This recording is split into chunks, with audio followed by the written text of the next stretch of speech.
ठोकर पड़ी जो टली में बाहर रह गई थी।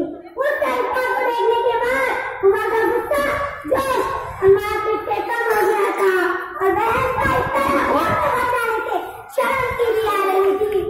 और फिर कहने लगे, अच्छा मुझे बताओ ये क्या है? बहन ने कहा, तुम नापाक है, नापाक से हाथ नहीं लगा सकते। 40 कर दिया मगर बेवजह फिर के देने को तैयार ना